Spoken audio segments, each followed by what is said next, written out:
हर कृष्ण हरी. ओम नमः शिवाय. बोलो ब्रह्मबुद्ध संत स्वामी आणि कृपी महाराज की बोलो श्रीवर्धनारेश्वरी भगवान की पंढरीनाथ भगवान की नागेश्वर भगवान की. ओम नमः शिवाय. सर्वांना माझा नमः शिवाय. रामकृष्ण हरी. वक्रतुंड महाकाय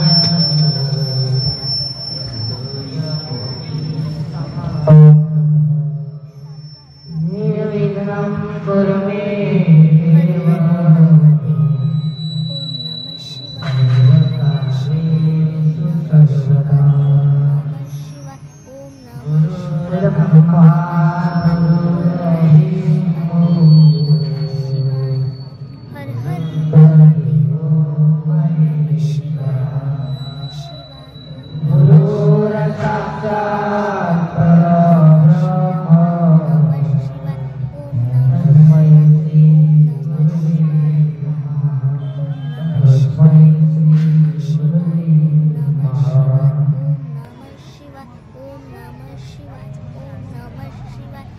पहिली गोष्ट तर सर्वांना माझा ओम नमः शिवाय.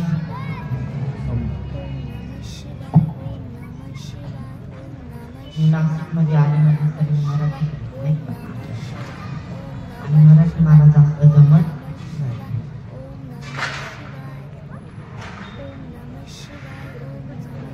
गुजरातीमध्ये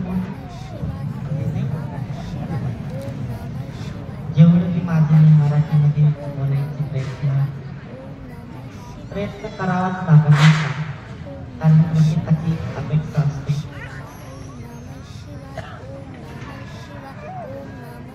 जे मी मराठीमध्ये दोन बोलतोय ते सर्वांनी शांतपणे या ठिकाणी भगवंताचे साक्षी आणि जी शिव महापुराणची जी शंका आहे ते निमित्त आज या ठिकाणी एवढं सुंदर अमूल्य साक्षात्कारीचा एवढं सुंदर कार्यक्रमाचं नियोजन केलं. मी महिला मंडळाला खूप खूप धन्यवाद सांगतोय की कुठेतरी परमार्थाची सांगता तुमच्या मध्ये साधना करते. पण एक ठिकाणी असं पत्रिकावरती असं लिहिलेलं आहे की असीम वचन किती मिनिटाचं असतं? 15 मिनिटं. बरोबर.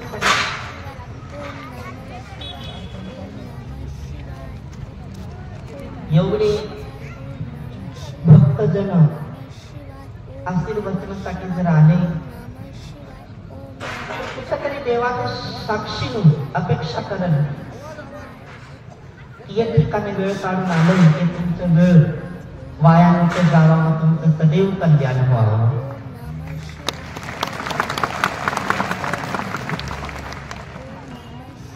एवढी सुंदर शिव महापुराण कथा रसपान झालेली आहे. जे ठिकाणी शिव महापुराण जर रसपान झालंय त्या ठिकाणी माझं जास्त बोलायचं काम नाही आहे. पण तरीही तुमचे मन धरण्यासाठी हे सुख कार्याला यश प्राप्त व्हावं खूप इच्छा आहे माझी.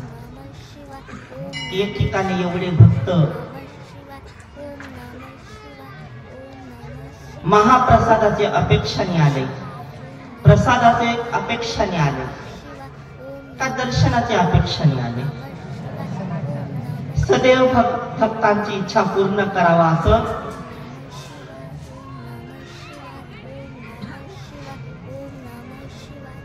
देवाची एक इच्छा असते.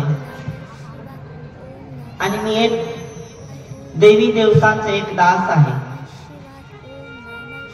तुम्हाला वाटत असेल इथं भगवंता बसलेले आहे. भगवंता मी नाही आहे, भगवंता उपर बसलेले आहे, आपल्याला सर्वांना पाहू राहिले. आणि एक लालसा दर्शनाची प्रत्येक व्यक्तीला असते, मला सुद्धा आहे.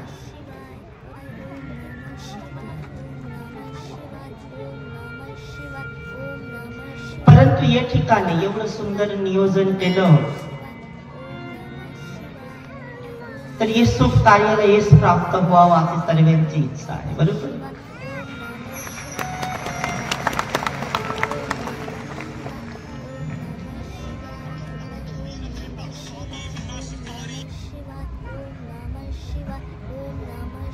सर्वांनी म्हणायचं आहे नागेश्वर महादेव की तुझा सामर्थ्यानी उजाळली ज्योती प्रदक्षिणा केली माता पिताची शुभ कार्याचा शुभ प्रारंभे नमन करूया गिरिजातनया नमन तुझला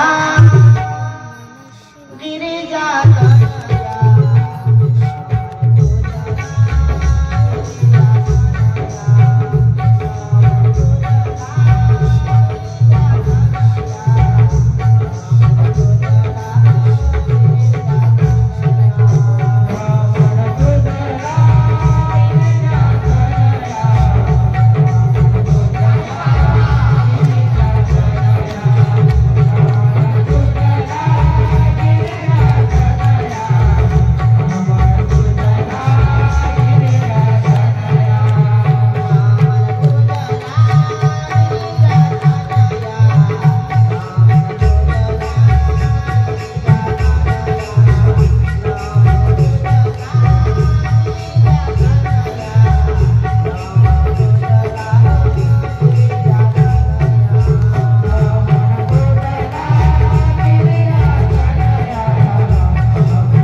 वाटतंय की भक्तांमध्ये एनर्जी आहे.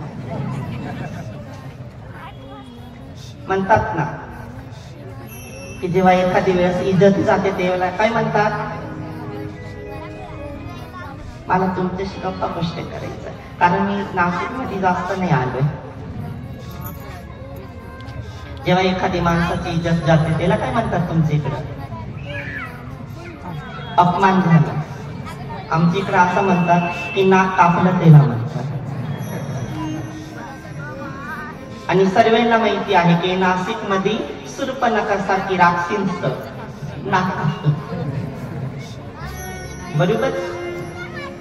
पण भगवंता सांगतात की नाशिक मध्ये म्हणतात ना की रामाचा पायापर्स झालेली पवित्र आणि पावन भूमी, या भूमीमध्ये आल्यानंतर जे जीवनामध्ये वाईट विचार, दुसऱ्यांचे मनाबाबतीत कपट, लालच, मोह हे नाशिक मध्ये आल्यानंतर दूर होतात.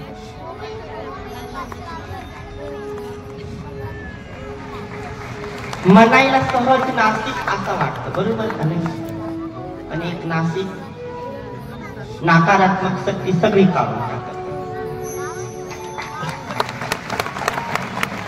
आज तुम्हाला, आज माझा कार्यक्रम दुसऱ्या ठिकाणी होता,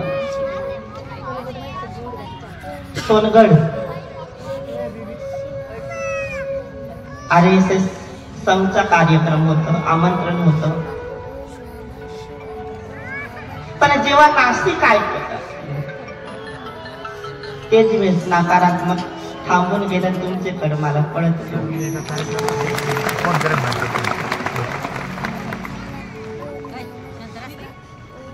मला खूप आनंद वाटला की जीवनामध्ये कुठेतरी परमार्थाची सांगळ बनून राहील.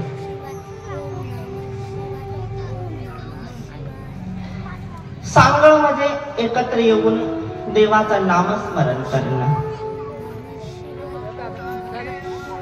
बरेच लोक सुद्धा म्हणतात की देव देव रोज रोज करून काही देव रोज थोडी ना खायला नाही ना काही.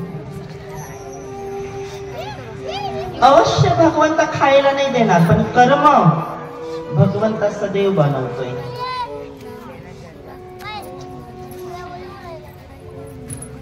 जर आपण जर ये संसार मध्ये संसार करतोय तर सुख दुःख तर येणारच आहे. जर एखाद्याला सुख जर सदैव राहिलं तर त्याच्याकडून वेळ निघत नाही, आणि दुःख राहिलं तर म्हणतात एवढं देव देव करून सुद्धा दुःख आहे. देवांनी कोणत्या प्रकारचं राहावं तेच कळत नाही.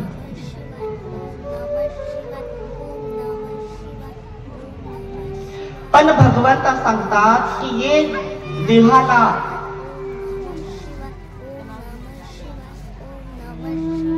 ये देह आपला सगुण आहे, पण त्याच्यामध्ये निर्गुणाची शक्ती प्रदान केलेली आहे. एक आत्मनिर्गुण आहे, त्याला कोणी पाहू शकत नाही. पण शरीर सगुण आहे, त्याला सगळंच करायचं आहे. काम, नटायचं पटायचं, रोज आंघोळ करायचं, असलं तर बोलायचं आहे, नसलं तर नाही बोलायचं आहे. लय जीवनामध्ये देव देव नाही करू कुठला प्रश्न. देव एकच आहे, सगळे लोकांना माहिती देव एकच आहे का? खूप आहे. किती भक्तांचं म्हणणं आहे का देव एकच आहे? बाकीच्यांचं खूप आहे. देव एकच आहे, पण देवाचा रूप दोन आहे, एक स्त्री आणि एक पुरुष. आणि स्त्री आणि पुरुषची सांगळ मध्ये कितीही संकट असू दे, ते संकट ढळून जात. पण केव्हा जर भगवंताने विचारपूर्वक जर आपल्याला एकच वेळेस हे संसार मध्ये जन्म दिलाय, तर जन्म एकच वेळेस भेटतो. लोक म्हणतात 7 जन्म तक भेटत, पण जन्म एकाच वेळेस भेटत माणसाचं. जर पुनर्जन्म घ्यायचा असेल तर कर्म चांगले पाहिजे, दान धर्म केलं पाहिजे, भजन कीर्तन केलं पाहिजे. मी प्रत्येक वेळेस सांगतोय,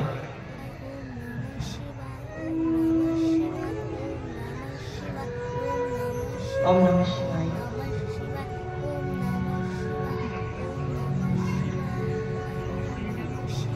मी प्रत्येक वेळेस सांगतोय की जीवनामध्ये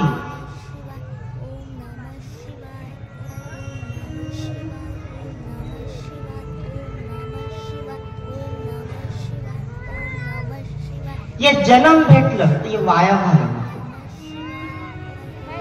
प्रत्येक भक्तांना मी म्हणतोय, प्रत्येक वेळी प्रत्येक प्रवचनामध्ये मी म्हणतोय, मला तसं मराठी नाही जमत, पण जेव्हा मी भक्तांना पाहतोय तेव्हा मराठी बोलायचा प्रयत्न करतो की हरिनाम सप्ताह करा, रामकथा, श्रीमद भागवत कथा करू नको, ऐका.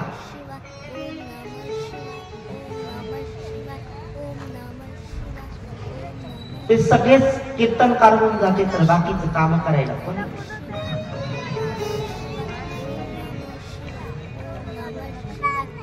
आई वडिलांची सेवा, गौ माताची सेवा केलं पाहिजे. भगवंत काय म्हणतात, ये देह आहे ना, हे तुमचं मंदिर आहे. मी असं म्हणत नाही की सगळं संसार सोडून तुम्ही बाकीचं काम मागून टाकून संन्यास घेऊन टाका, असं मी नाही म्हणत. मी फक्त देवाची पूजा करायला लागतो आणि देवाची पूजा आपल्या देवघरामध्ये पण करू शकतो. रोज अभिषेक, पूजा पाठ, बेलीचं पान, फूल चढवून रोज दर्शन करू शकतोय. मी असं नाही म्हणत की गलीमध्ये मंदिर बनवलं तिथं जा, अवश्य जा. असं ठिकाणी जा की सदैव तुमची मनोकामना पूर्ण होईल.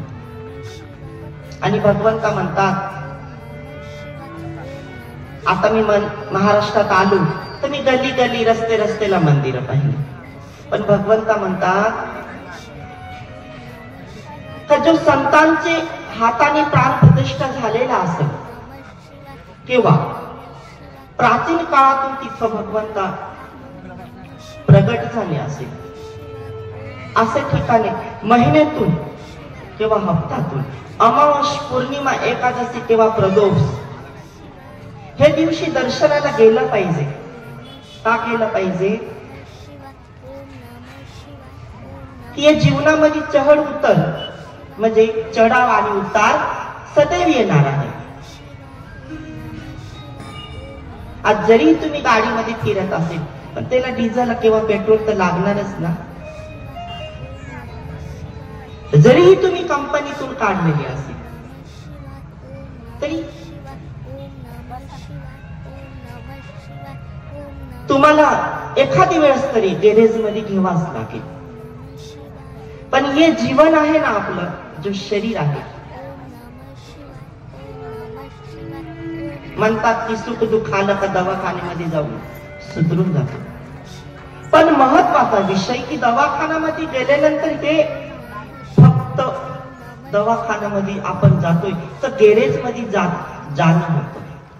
या शरीराला फक्त रिपेअरिंग होते, आयुष्य नाही वाढत. या शरीराची कंपनी फक्त वरती आहे. फक्त त्याच्यासाठी वेळ काढा. मी असं नाही म्हणत की तुम्ही सदैव देवाच्या चिंतन मध्ये बसून राहा. पूजा अवश्य रोज करा, पण वर्षाने एखादी प्रगट झालेला दिव्य स्थान असेल ते ठिकाणी जाऊ शकते.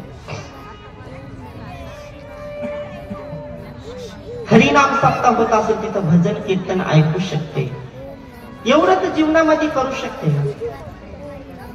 जसं आपलं एक किचन असतं त्याच्यामध्ये किती भांडे राहते.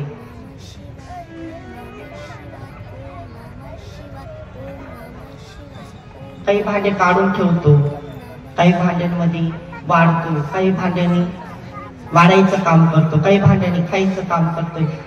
नाही का आता तर हाताने पण खाते नाही, चमचच हात नाही मागवायचं. तर भगवंता काय सांगतोय की हे तुमचं जो मन आहे, हे मनामध्ये तुमचं देह आहे, हे तुमचं मंदिर आहे.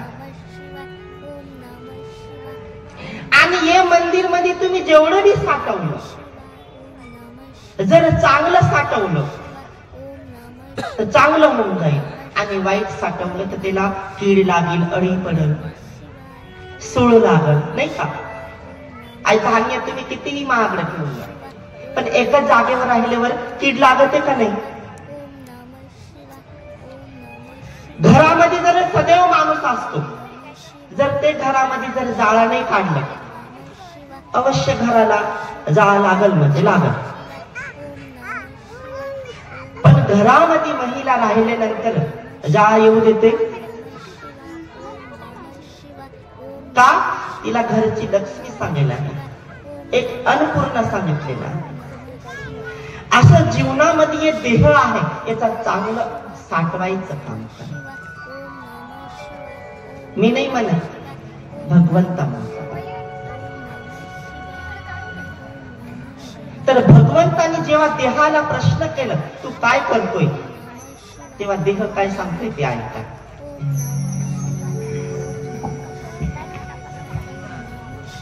थकले तर नाही ना? नाही, म्हणजे कसं सिटीमध्ये फिरायची सवय असते ना या टायमाला, म्हणून विचारून घेतलं. मला काही माहिती नाही म्हणून विचारलं.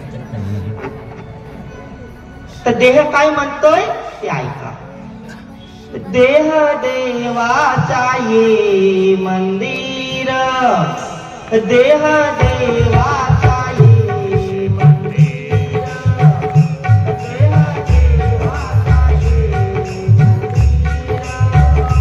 देह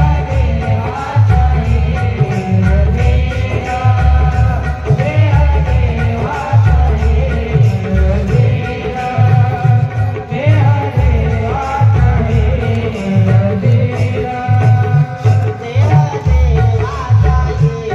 मंदिर.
आहे हे मंदिर मध्ये असं साठवायचा प्रयत्न करा, कारण भगवंता म्हणतात की जन्म एकच वेळेस भेटलेला आहे.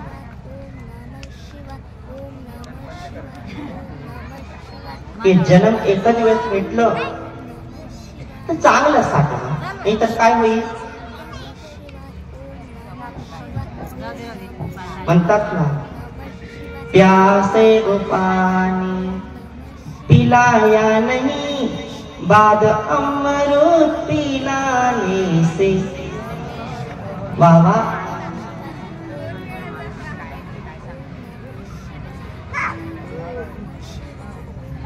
खरं का नाही. आता पाणी कोणी पाजत नाही, चहा कॉफीच पाजतात, पण पाजायचा प्रयत्न करा. जीवनामध्ये कर्म चांगले केले तर चांगलं बनते. आज या ठिकाणी एवढं वेळ काढून तुम्ही जर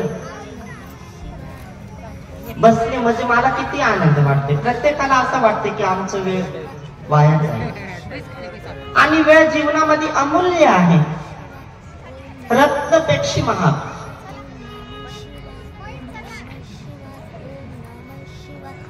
आणि तुम्ही सुद्धा पाहू, दरवेळेस 6-7 महिन्यामध्ये संकट येतं, आजार येतं, दुःख येतं. एक लक्ष ठेवा, आता सुद्धा लई मोठं दुःख नाही येणार आहे.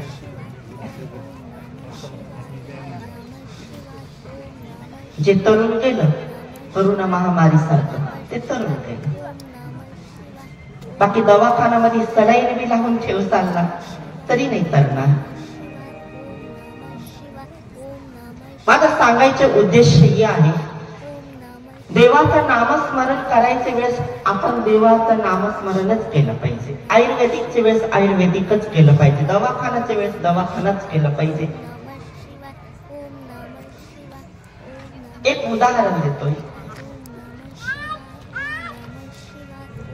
वेळ कोणाकडेच नाही आहे, पण तुम्ही बघा बरे, एखादी बाजार मंडीमध्ये तुम्ही गेले, एकच ठिकाणी सगळं तुम्हाला भेटेल,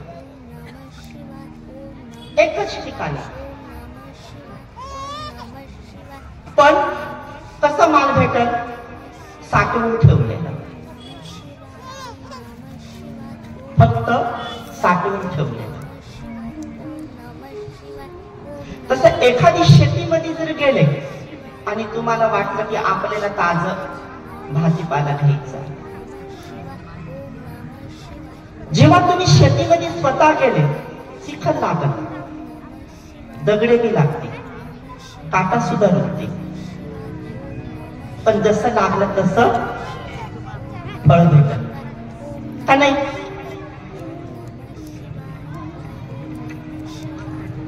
आज आपण जेव्हा जगतोय, खरं आहे, मला फक्त एक प्रसादाचा सार कोणता द्यायचा आहे, या जीवनाचं महत्व. जगा, सर्वांना जगायचं. आज मी सांगेल लगेच मरा, तर कोणाला इच्छा आहे मरायची. आज मी देवाचा दास का नाही, पण मला सुद्धा मरायचं आहे. पण मरायचं नाव निघालं तर लगेच सगळ्यांचे मनात भीती वाटून जाते.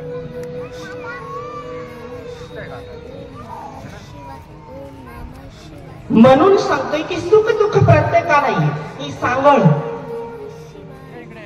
सहज बनत नाही, वेळ देऊन. जीवनामध्ये परमार्थ केलं पाहिजे, केलं पाहिजे, केलं पाहिजे. तुम्ही कितीही तुमची पोहोच मोठी असू दे, हे संसारमध्ये एक मोह आहे. मोह माहिती ना, मोह म्हणजे लालच. स्वतःच केव्हा चांगलं होईल, मी सुद्धा का नाही.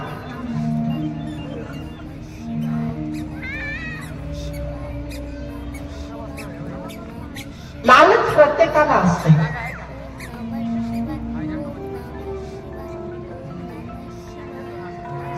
हे संसारामध्ये लालच असू द्या, पण ते लालच जागेवर प्रेम असू द्या.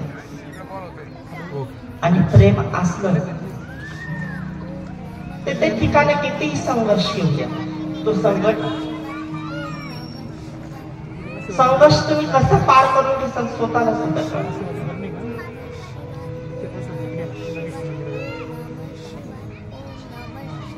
पुरुष मंडळ तर बाहेर फिरत असते, पण महिला मंडळ रस्त्याला असं समजा की एखादी बाजारमध्ये जाऊन राहिले आणि एखादी महिलाने शेजारी सांगून दिलं, कानामध्ये थोडं तेल टाकून दिलं आणि फुकून दिलं की माणूस तुमचं असा असा करतोय, तुम्ही थोडं लक्ष देत जा, नाही तर गेली दोर तुमच्या हातात. फक्त कानात फुकायची वेळ बायात लगेच. याच्यावरून आठवण आलं, मी उदाहरण द्यायला गेलो पण मला आठवण आलं, देवामध्ये पण तेच होतं. पण त्यांनी सांगळ कसे केलेलं आहे बघा. वेळ आहे ना सगळ्यांकडे, आहे ना? म्हणजे वेळ काढतात तर मी वेळ द्यायचा प्रयत्न करते, नाही तर तसं मला मराठी जमत नाही, मी ते लवकर आठवायचं. सत्युगाची गोष्ट आहे, लक्ष द्या बरं का. सत्युगाची गोष्ट आहे. माता पार्वती आणि महादेव शदेव हे संसारमध्ये भ्रमण करत होते. माता पार्वती भ्रमण करून स्वयंपाक झाडणं, देवी होती मध्ये काम नाही करत असं थोडं ना.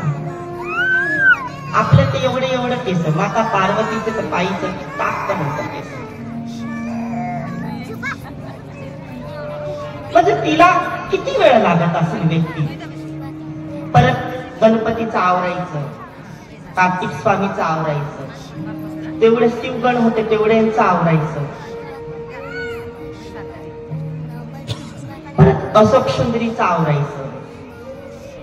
गंज पोरं होते त्यांना, पण सदैव 3 पोरं त्यांच्याकडे राहत होते कैलासमध्ये. भगवान शिवाने एक दिवस तिला काय सांगितलं का, देवी मला इंद्र सभामध्ये जायचं आहे, लवकर स्वयंपाक आटप. परत मला जगाच्या कल्याणासाठी भ्रमण करायला जाणार. आज आपल्यालाच वेळ नाही तर देवांना कुठे वेळ असेल. लगेच महाकालेश्वर, तर लगेच महाबळेश्वर, महाबळेश्वर झाले लगेच सोमनाथ, सोमनाथून आले का लगेच त्र्यंबकेश्वर, नाही का. देवांनाच कुठं टाइम. माता पार्वतीने सांगितलं, हा स्वामी लगेच मी आटपते. महादेवाने सांगितलं, देवी परंतु तुम्ही काय करायचं आहे, खीरपुरी आणि जंगलातून बोर तोडून आणायचं आहे. देवीने सांगितलं, हा स्वामी लगेच मी जाते.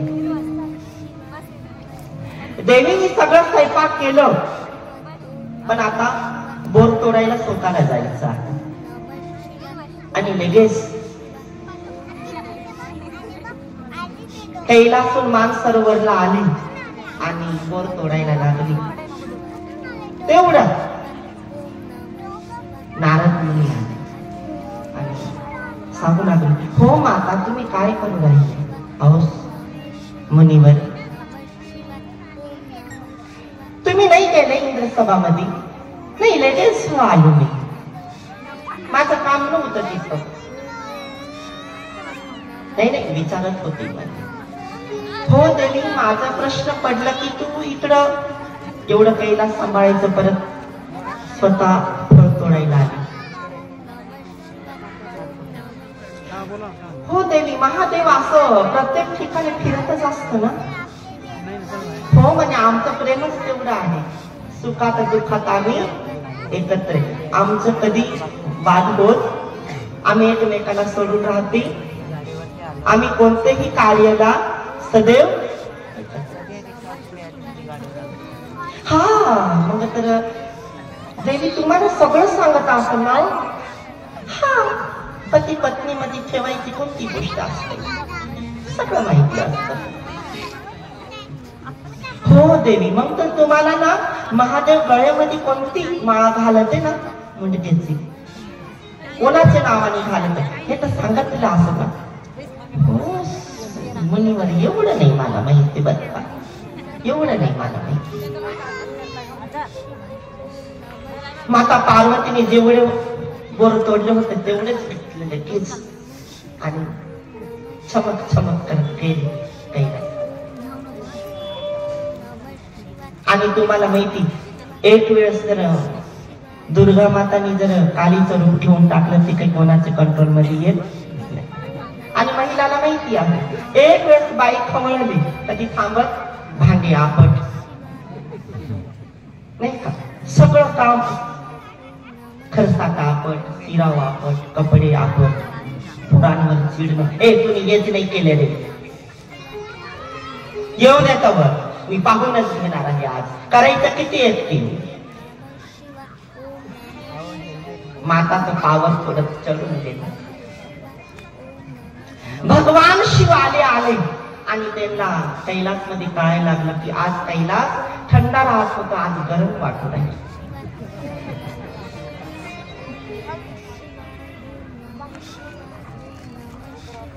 भगवान शिवाने सांगितलं कार्तिकेय भोजन पिरशा मला जेवायचं आहे आणि ब्रह्मांडाला जायचं आहे कारण ब्रह्मांना वेळ लागला. माता पार्वती सांगायला लागली हो मी एकटीच किती करू, कपडे बी आवरले नाही, खीर बनवली नाही, पुरी बाकी झाली अजून एक तसंच म्हणून ठेवलं मी. जर घाय असेल तर स्वतः करू लागा, जो करत त्याला दिसत. परत वरून काय लावते दिसत तसं नसतं म्हणे आणि नसतं ते जास्त म्हणे. देवी खोडून गेली. भगवान शिवाने तिसरा डोळ्याने बघितलं की देवी तुम्हाला नारद मुनींनी भेटले होते, मला कोणी भेटलं नाही म्हणे. जो घर सांभाळतं त्याला दिसतं म्हणे. तुम्ही म्हणे घरी बी लक्ष देते नाही, कारोबारवर बी लक्ष देते नाही, स्वयंपाकावर बी नाही, किराणावर बी नाही, जो करतं त्याला दिसतं म्हणे. हो हो देवी बोलसात तर खरं नेमकी झालं तर काय, मला काही ऐकायचं नाही. तुमच्या मनातलं मनातच ठेवा, मला काही सांगते बी नाही आणि मला काही सांगूही नको. असं बी कुठं म्हणे सगळं तुम्हाला सांगत राहते. हो देवी सांगा तर खरं नेमकी झालं तर काय.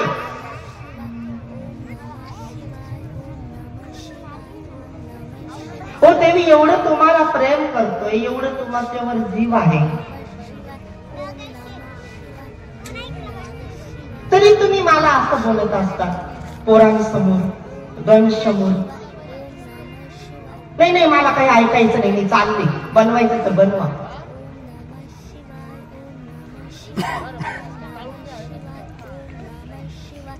आणि हळूच महादेवाने विचारलं हा देवी एक प्रश्न तर करा नेमकी अडचण काय आहे.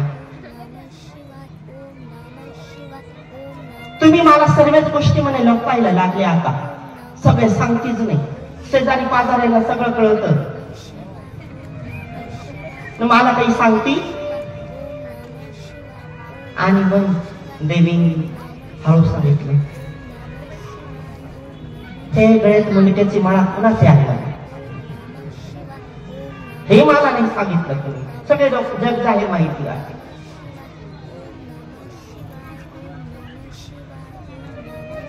आणि भगवान शिवाला प्रश्न पडला की देवीला सांगायचं का.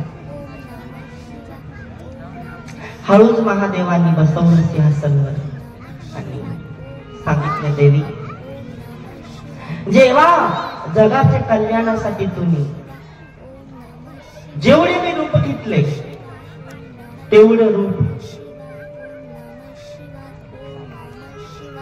की अस्तित्व तुम्ही सोडलं की चितामधून मी मुंडक काढून आणि हार बनवायचं तुमच्या आठवणीसाठी, एवढं माझं प्रेम.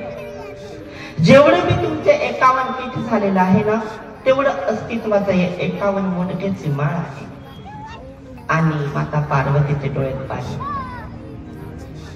खरंच स्वामी तुमचं एवढं प्रेम आहे. देवीचं आणि देवाचं एवढं मोठं प्रेम. आता जर मी सांगितलं महिलांना तुमचं मुंडकं बरे यांना घालायला लावा बरे,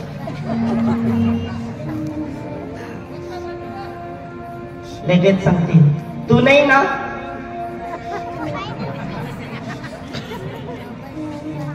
जमाना थांबत.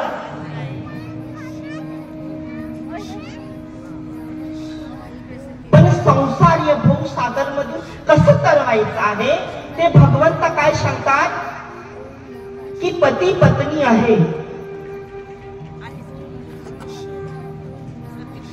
एक संसाराचा घडा आहे.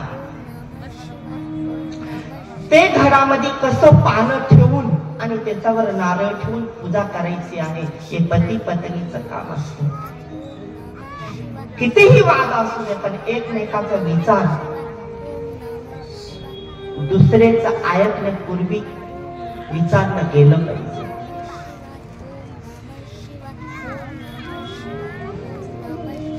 जरीही तुम्ही नाशिक मध्ये राहता, पण जो माझं प्रेम भक्तांप्रती आहे, तर मी डांग जिल्ह्यातून डायरेक्ट महाराष्ट्रामध्ये आला. जे भवसागर आहेत ते तरुण कुठेतरी परमार्थला घेऊन येतो.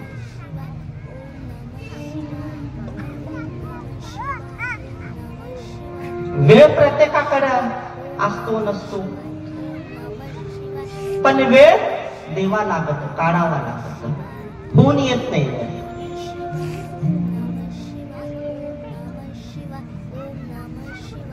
आणि या ठिकाणी एवढं सुंदर तुम्ही सगळ्यांनी वेळ काढून परमार्थ सार्थक करायचे मागे लागले. मी भगवंत नाही आहे, पण शिव पार्वतीच्या चरणाचा एक दास आहे. माझी अपेक्षा आहे जी मी कामना घेऊन आले असे ती तुमची सदैव पूर्ण व्हावा. जो वेळ माझ्याकडे दिलेला आहे तो वाया नको जाऊ. का? जर वाया गेलं तर परमार्थकडे कोणाचं लक्ष राहणार. पण परमार्थकडे जर वळले नंतर जर तुमचं काम झालं तर लगेच मन सुद्धा लागत. म्हणून आज या ठिकाणी महिला मंडळाने एवढं नियोजन सुंदर केलं, अमूल्य. आज आपण पृथ्वीमध्ये आहे. कुठं आहे? पृथ्वीवरती आहे. पण भगवंत काय सांगतोय? नगारा वाजवला पृथ्वीवरती, आवाज आला पूर्ण ब्रह्मांड, आणि नाद गेला कुठं? स्वर्ग गेला का नाही? पण वाजवायचं काम कोणाचं? मग मी काय सांगायला मागतोय ऐका. वागे नगारा ना ढोल हजिरे मारा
वाटतोय ना?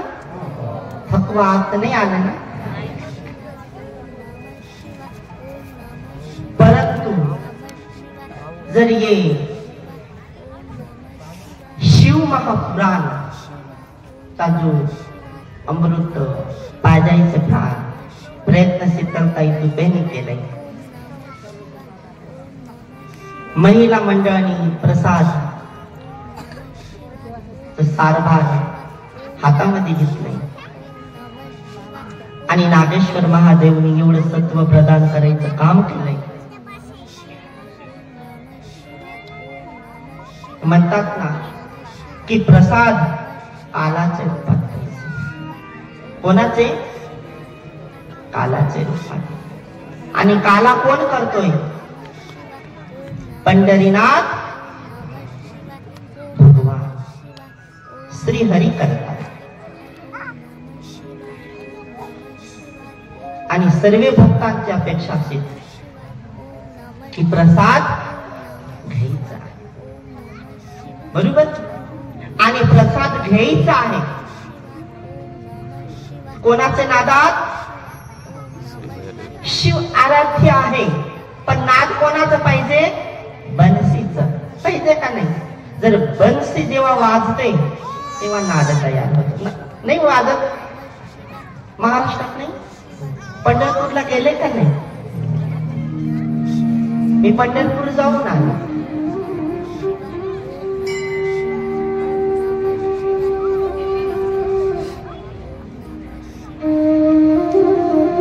आणि बन्सी सुद्धा आहे.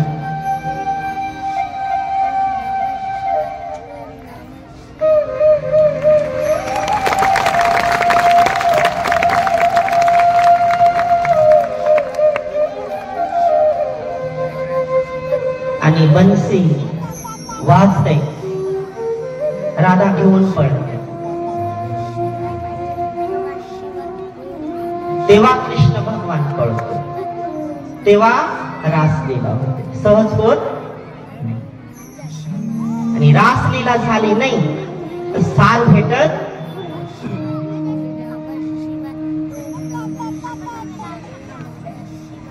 मोरली देने हमारी हमारी राधा